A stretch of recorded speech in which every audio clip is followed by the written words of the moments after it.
Okay, so I'm recording my day. Today is the 28th.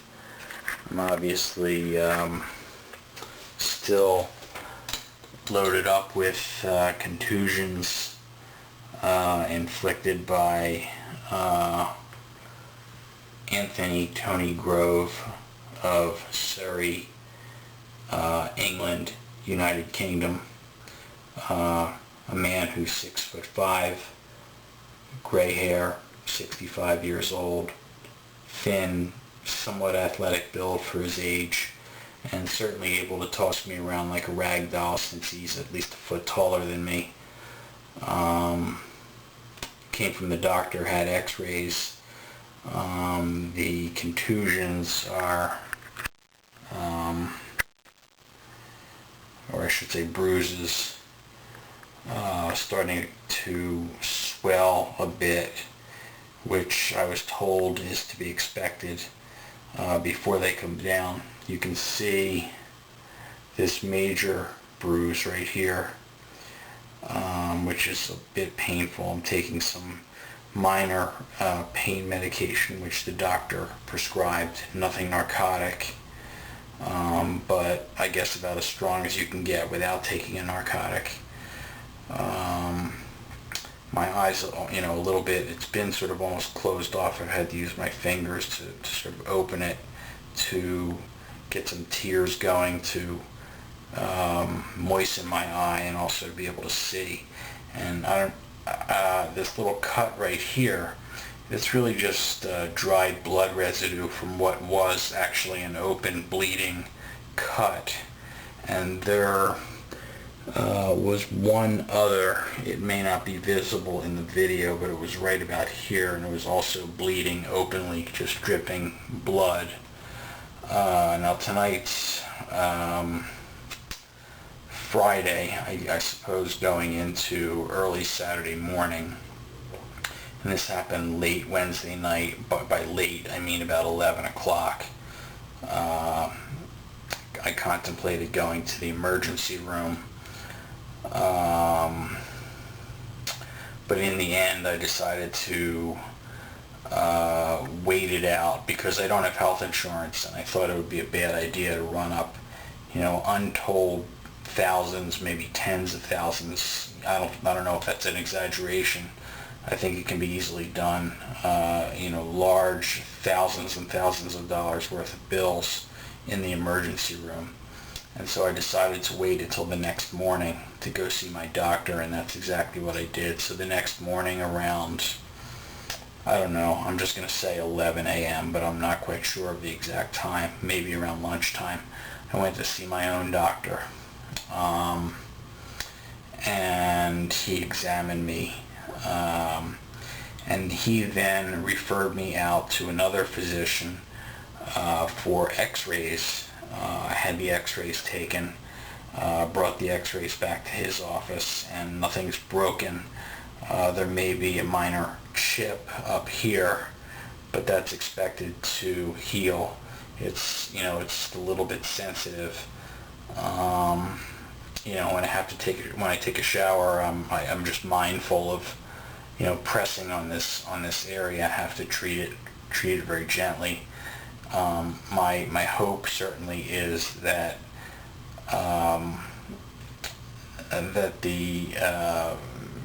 really that my face just goes back to looking normal. I'd like my face to go back to looking better than it ever looked before, but maybe that's wishful thinking. Best case scenario, I hope it goes back to where it was before I got pummeled. As for Anthony Grove, he's married to my mother. He's been here 2 years, my understanding is. And quite honestly, this issue of homeland security, this is something my mother brought up. But, this is not something that crossed my mind. It's not a thought that entered my brain. It's not something that I was planning. But as long as she brought it up, it's on my mind now, and I'm thinking about it, and that is this. When you're a foreign citizen and you're not a permanent resident of the United States and you're here on a visa, you can't just come into the United States and unleash pain and pummel American citizens. And let me digress and say this is not the first time. The first time, several months ago, he threw me into, like a rag doll. Again, he tossed me 6 or 8 feet into some exercise equipment. There was a electric treadmill and a stationary riding bicycle. And he, because I wouldn't leave my mother's room, I was standing in the door jamb, he threatened to eject me from the room. And when I started to discuss it with him, I said, let me get this straight. You're going to toss me out of the room if I don't leave the room. I was sort of incredulous. And with that, he just summarily, not only ejected me from the room, but tossed me into this, back first, back, neck, whatever, into this workout equipment. Now, frankly, I don't remember exactly. I'd have to think about it. I don't remember exactly offhand what injuries, if any, I had. Really, more than anything, I was just completely stunned. I couldn't believe that what happened just happened. And it took me a number of minutes, maybe 5 minutes, 10 minutes to sort of get it together. And of course, I went to my mother and I asked her how she could countenance anyone, whether it's her husband, whether it's her friend, whether it's anyone in her home, treating her son in this fashion. Just even if it's not her son, just taking someone, picking them up, and exposing them to that level of violence. I just don't understand how you could allow that to go on. I mean, that's just totally unacceptable. I would never allow it. If somebody engaged in that level of violence in my presence, I would tell them to leave. I would let them know that's just not, it's not acceptable. But the second time around, after going to the doctor's office, no, I'm sorry, before I went to the doctor's office, I went to the Palm Beach County Sheriff's Department, because the Palm Beach County Sheriff's Department asked me why I didn't go to the Palm Beach County Sheriff's Department first, as if to suggest that I'm somehow remiss or I'm somehow making it up. That was one of the attitudes of one of their local denizens, their local cops, and his name is, you know what, I'm going to pause this. I'm going to get you his name. Hang on for a second. Okay, we're back on the air. There were 2 deputies who came out. One was named, and this was at night. This was after I had gotten back from the doctor's office, and this was after the x-rays had been done, and I was sitting at home just sort of relaxing and trying to, just sort of nurse my wounds, if you will. And there were 2 deputies. One was named Deputy Clark, number 7770, and this is Palm Beach County Sheriff's Office, PBSO. And the other's name was Ronald Cercy, CERCY, number 9461. And this is a guy who was wearing shorts and lots of tactical gear.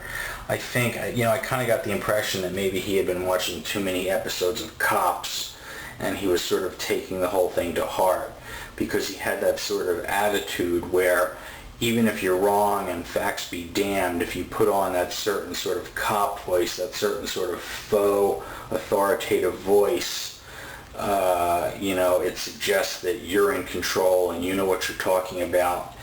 And he simply refused to believe that I was hit. Now, I don't know exactly how he posits that I came to have these rather, relatively, moderate to severe injuries, but even as he left, he said, and I suggested to him, in a domestic violence situation, when a woman has so much as a scratch on her lip, the spouse is arrested and cools off in jail for 24 hours. So it was incredulous to me that no arrests were made. And what was more incredulous to me was that this jerk-off, Cercy, Ronald Cercy, 9461, threatened me that if there was another call to the Palm Beach Sheriff's Office and he had to come back out, that I would be arrested and that I would be taken to jail. And I said to him, well, I'm the victim. And on the way out the door, he said to me when we were alone, be honest with me. How did you get those wounds? Tell me. I can't remember his exact words, but he asked me to level with him. He said, come on, how'd you get those wounds? Come on, that's he had this level of skepticism, as if he had some sort, as if he could intuit the truth, as if he had some sort of ability to read minds, or some ability to, I don't know, determine the truth in a way that other people can't, rather than simply accepting what is so simply obvious, accepting it at face value. But I had to bring now interestingly, just to show you what a jerk this guy is, I had to bring my car in because it was parked on the street, and this is a condo, and you have to take your car off the street by a certain time, and he overheard that.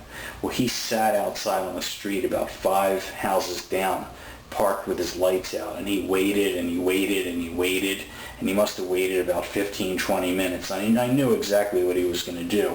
I mean, call me paranoid, but I knew what he was going to do was, as soon as I got behind the wheel of my car and quote-unquote operated it, he was going to come up behind me and pull me over and hassle me for my papers and my license, etc., etc., etc., and try to find a way to find something wrong. But I didn't want to give him that opportunity, and I just waited him out, and after about 20 minutes he finally left. But I have no doubt that that's what he was up to, and if he wasn't, I'd like to know why he was simply just sitting there.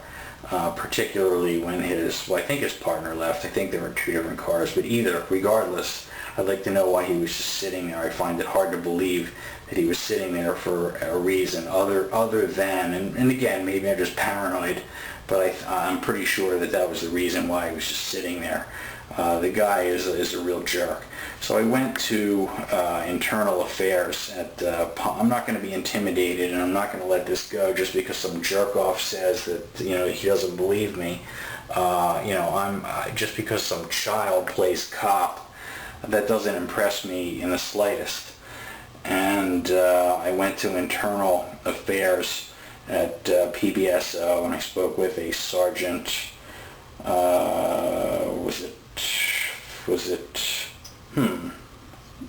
Was it Phillips or Kennedy? Bradford, Internal Affairs. He had me fill out some forms. I still have to follow up with some additional forms. For some reason, he seems to want to have me get back in touch with these 2 original deputies. I really don't want to have any further contact with them, but it seems to me he wants me to speak with them for some reason, and I already expressed my concern that they said that if they hear from me again, they're going to haul me off to jail. But he said, don't concern myself with that, or he sort of intimated that. So I'm not quite sure where things go from here. But I said to him, more importantly, this internal affairs thing is interesting, and maybe that helps you as a department. But what my main concern is, and he told me that these guys wrote up the original report with respect to me, the police report, as a quote, man down. Now, I was not a man down. I was not stricken with anything. I was simply sitting there in a chair, totally responsive, and having a conversation. So why they chose to write it as a man down is really unclear, as opposed to, and this is what Sergeant Bradford said, as opposed to an assault and battery. And if it's written as an assault and battery, there's a decent chance, not 100% chance, but there's a decent chance that an arrest warrant may be taken out, because this, after all, then gets into the realm of being a crime.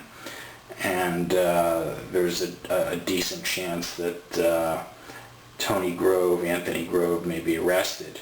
And of course, if he's arrested and he's attempting to become a U.S. citizen and he's arrested for assault and battery, I don't think that will play particularly well with Homeland Security. And I'm praying to my Lord Jesus that